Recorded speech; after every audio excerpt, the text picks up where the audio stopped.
സ്വാഗതം cut and റൈറ്റിലേക്ക്. എല്ലാ പ്രാവശ്യവും തിരഞ്ഞെടുപ്പ് എടുത്താൽ ഉയർന്നു വരുന്ന ഒന്നാണ് ഡീൽ ആരോപണം. അക്കാര്യത്തിൽ രാഷ്ട്രീയ പാർട്ടികൾ തമ്മിൽ എല്ലാ കാലത്തും മത്സരമാണ് താനും. ഇപ്രാവശ്യവും അക്കാര്യത്തിൽ മുൻപന്തിയിലുള്ളത് UDF ആണ്. അതിനേക്കാൾ രസം കൊക്കിന് വെച്ചത് ചക്കിന് കൊണ്ടു എന്നതാണ്. തിരഞ്ഞെടുപ്പ് അടുത്തതോടെ ഉയർത്തിക്കൊണ്ടുവന്ന ആരോപണം സത്യത്തിൽ ആരാണ് നടത്തുന്നത് എന്ന കാര്യത്തിന് രാഷ്ട്രീയ കേരളം മറുപടി കൊടുത്തു കഴിഞ്ഞു.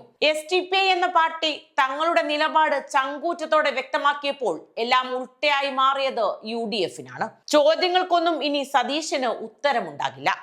എല്ലാം വർഗീയത എന്ന ഒരൊറ്റ വാക്കിന് പുറത്ത് കറക്കുകയാണ് സതീശൻ. അല്ലെങ്കിൽ BJP-യുമായി ഡീൽ ഇല്ലെന്ന സത്യം തെളിയിക്കാൻ VD സതീശൻ ഒന്നു വിയർക്കും. മുൻകാലത്ത് 2 തിരഞ്ഞെടുപ്പുകളിൽ സഹായം തേടി VD സതീശൻ RSS ഓഫീസിൽ വന്നിട്ടുണ്ടെന്ന് ഹിന്ദു ഐക്യവേദി നേതാവ് തന്നെ വെളിപ്പെടുത്തിയ സാഹചര്യത്തിൽ പ്രത്യേകിച്ചും തങ്ങൾക്ക് SDPയുടെ വോട്ട് വേണ്ട എന്ന് സതീശൻ ആവർത്തിക്കുമ്പോൾ നേമത്ത് ആരെ ജയിപ്പിക്കാനാണ് സതീശൻ കോപ്പുകൂട്ടുന്നത് എന്ന് കൂടി പറയേണ്ടി വരും. എന്തായാലും അവിടെ ഇടതുപക്ഷം ജയിക്കട്ടെ എന്ന് സതീശൻ വിചാരിക്കില്ലല്ലോ. നേമത്ത് V ശിവൻകുട്ടിക്ക് SDPI പിന്തുണ പ്രഖ്യാപിച്ചത് മുതലാണ് സതീശന് വിറളി പിടിച്ചത്. നേമം മോഡൽ UDF-ന് വിജയസാധ്യതയുള്ള മറ്റു മണ്ഡലങ്ങളിലേക്കും വ്യാപിക്കുമോ എന്നോർത്ത് നെഞ്ചിടിപ്പ് ഏറിയിട്ടുണ്ടാവും. മറ്റുള്ള വർഗീയ പാർട്ടികളുടെ വോട്ട് വേണ്ട എന്ന് പറഞ്ഞ LDF ഇപ്പോൾ അതാ വേറെ ചില പാർട്ടികളുമായി കൂട്ടുകൂടുന്നു. അവർ തമ്മിൽ ഡീലാണ് എന്നൊക്കെ പറഞ്ഞ് പുള്ളി രംഗത്തെത്തി. അന്നും ഇന്നും പാർട്ടി വർഗീയ പാർട്ടികളെ പുറത്തു നിർത്തിയതാണ്. അതുതന്നെയാണ് ഇപ്പോഴും അവസ്ഥ എന്ന് പറഞ്ഞ് SDPIക്കെതിരെ വലിയ തരത്തിലുള്ള പോർമുഖമാണ് സതീശൻ തുറന്നു വെച്ചത്. കാസർഗോഡ് ജില്ലയിലെ മഞ്ചേശ്വരത്ത് SDPI സ്ഥാനാർത്ഥി പത്രിക പിൻവലിച്ചത് UDF-നെ സഹായിക്കാനാണെന്ന് LDF-ഉം ആരോപിച്ചു. ന്യൂനപക്ഷ ഭൂരിപക്ഷ വർഗീയതകളെ ഒരുപോലെ എതിർക്കുക എന്നതാണ് UDF നിലപാടത്രേ. 36 മണ്ഡലങ്ങളിൽ മത്സര രംഗത്തുള്ള SDPIയുടെ സാന്നിധ്യം UDF-ന്റെ വിജയസാധ്യതകളെ മാറ്റിമറിക്കാൻ സാധ്യതയുണ്ട്. പ്രത്യേകിച്ച് 5000 വോട്ടുകൾക്ക് താഴെ ഭൂരിപക്ഷം വരുന്ന മണ്ഡലങ്ങളിൽ SDPയുടെ പിന്തുണ സ്ഥാനാർത്ഥികളുടെ ജയപരാജയങ്ങളിൽ വലിയ സ്വാധീനം ചെലുത്തുമെന്ന് ഉറപ്പാണ്. അതായത് അസ്പൃശ്യത കൽപ്പിച്ച് മാറ്റി നിർത്തപ്പെട്ട ഒരു പാർട്ടിയെ ചൊല്ലി ഇടതു വലത് മുന്നണികൾ ആശങ്കയിലാണ്. ഇടതു വലത് മുന്നണികളും മാധ്യമങ്ങളും ഒന്നടങ്കം അകറ്റി നിർത്തിയ ഒരു പാർട്ടി തിരഞ്ഞെടുപ്പിന്റെ ഗതിവിഗതികൾ നിർണയിക്കുന്നു എന്നിടത്താണ് ആ പാർട്ടിയുടെ വിജയം എന്നുകൂടി പറയട്ടെ. എന്തായാലും ഇപ്രാവശ്യത്തെ തിരഞ്ഞെടുപ്പിൽ 100 സീറ്റിന് മുകളിൽ കിട്ടിയില്ലെങ്കിൽ രാഷ്ട്രീയ വനവാസത്തിന് പോകുമെന്നാണ് VD സതീശൻ ആദ്യം പറഞ്ഞിരുന്നത്. എന്നാൽ ആ ആത്മവിശ്വാസം തിരഞ്ഞെടുപ്പ് പ്രചാരണം തുടങ്ങിയപ്പോൾ മങ്ങുന്നതാണ് കണ്ടത്. മാധ്യമങ്ങൾ അത് സംബന്ധിച്ച് ചോദിച്ചപ്പോൾ അത് ആലങ്കാരികമായി പറഞ്ഞതാണ്.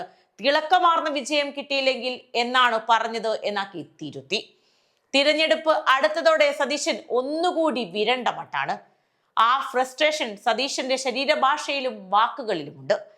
ഇപ്പോൾ SDPയുടെ വോട്ട് ആർക്ക് എന്ന മട്ടിലേക്ക് ചർച്ചകളെല്ലാം നീങ്ങി തുടങ്ങിയപ്പോൾ വനവാസം വേണ്ടിവരുമോ എന്ന ആദിയിൽ ആകെ മൊത്തം വിറളി പിടിച്ച മട്ടാണ് സതീശൻ. അതോടെ വർഗീയത എന്നൊരൊറ്റ വാക്കുകൊണ്ട് എല്ലാം മറികടക്കാമെന്ന ധാരണയിലാണ് പുള്ളി. KC വേണുഗോപാൽ അടക്കമുള്ളവർ പാർട്ടി എല്ലാവരുടെയും വോട്ട് സ്വീകരിക്കും എന്ന് പറയുമ്പോഴാണ് സതീശൻ SDPയുടെ വോട്ട് വേണ്ട എന്ന് അലറുന്നത്. ഈ അലർച്ച ആരുമായുള്ള ഡീലിന് പുറത്താണെന്ന് സതീശൻ വ്യക്തമാക്കേണ്ടി വരും. മഞ്ചേശ്വരത്തും വേണ്ടേ എന്ന ചോദ്യത്തിന് എവിടെയും വേണ്ട എന്നാണ് മറുപടി. ഫ്രസ്ട്രേഷൻ മൂത്ത് പിന്നെ പറഞ്ഞത് UDF തീരുമാനിക്കട്ടെ എന്നാണ്. മഞ്ചേശ്വരത്തെ സ്ഥാനാർത്ഥിയടക്കം വോട്ടുകൾ വേണം എന്ന് പറയുമ്പോൾ സതീശൻ വേണ്ടെന്ന് പറയുകയാണ്. സ്വന്തം പാർട്ടിയെയും മുന്നണിയെയും പ്രതിസന്ധിയിലാക്കുന്ന ഒരു സമീപനം ആ മുന്നണിയെ നയിക്കുന്ന സതീശൻ തന്നെ സ്വീകരിക്കുന്നത് ആത്മഹത്യാപരമാണെന്ന ചിന്ത കോൺഗ്രസിലും ഘടകകക്ഷികളിലുമുണ്ട്. വിശേഷിച്ച് ഒരു സീറ്റിന്റെ മുൻതൂക്കം പോലും നിർണായകമാകുന്ന ഈ തിരഞ്ഞെടുപ്പിൽ സതീശന്റെ ഫ്രസ്ട്രേഷന്റെ ലേറ്റസ്റ്റ് വേർഷൻ അദ്ദേഹത്തിന്റെ മനോഗതി വെളിവാക്കുന്നുണ്ട്. ആദ്യം 100-ലധികം സീറ്റെന്നും പിന്നീട് തിളക്കമാർന്ന വിജയമെന്നും പിന്നെ വിജയമെന്നും പറഞ്ഞ സതീശൻ UDF തോറ്റാൽ മുഖ്യധാര രാഷ്ട്രീയം ഉപേക്ഷിക്കുമെന്നാണ് ഇപ്പോൾ പറയുന്നത്.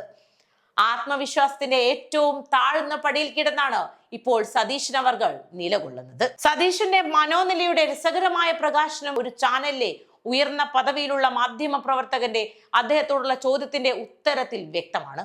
താങ്കൾ ആന്റി ഹിന്ദുത്വമാണല്ലോ എന്ന സതുദ്ദേശപരമായ ചോദ്യത്തോട് പോലും ഞാൻ ആന്റി ഹിന്ദുത്വയല്ല, ഹിന്ദു വിരുദ്ധനല്ല എന്ന് വികാരാവേശത്തോടെ പറഞ്ഞ VD സതീശൻ എന്താ നിങ്ങളുടെ ഉദ്ദേശം, ഈ ഇന്റർവ്യൂ കൊണ്ട് താങ്കൾ എന്താണ് ഉദ്ദേശിക്കുന്നത് എന്ന് പറഞ്ഞ് കയർക്കുന്നതാണ് കാണുന്നത്. ഈ ഒറ്റ ചോദ്യവും അതിനുള്ള മറുപടിയും കൊണ്ട് തന്നെ സതീശൻ സ്വയം വെളിപ്പെടുത്തി കഴിഞ്ഞു ശരിക്കും തന്റെ ഡീൽ എന്താണെന്ന്. അപ്പോൾ എന്താണ് സതീശന്റെ ഉള്ളിലിരിപ്പ്? മുഖ്യമന്ത്രി കുപ്പായവും തയ്ച്ചു നടക്കുന്ന സതീശന് UDF-നെങ്ങാനും ഇനി കേവല ഭൂരിപക്ഷം ലഭിച്ചാൽ തന്റെ മുഖ്യമന്ത്രി മോഹം നടക്കാതെ വരുമോ എന്ന ഭയമാണോ ഇങ്ങനെയെല്ലാം പറയിക്കുന്നത്? കാരണം കോൺഗ്രസിൽ മുഖ്യമന്ത്രി മോഹവുമായി ഓടി നടക്കുന്നത് ഒന്നും രണ്ടും പേരല്ല. അങ്ങനെയെങ്കിൽ എല്ലാം കയ്യിന്ന് പോകുമോ എന്ന ഭയമാണോ മേൽപ്പറഞ്ഞ ഡീൽ നിദാനം എന്ന് കൂടി ചിന്തിക്കണം. അതായത് എനിക്കില്ലെങ്കിൽ ആർക്കും വേണ്ട അത്ര തന്നെ.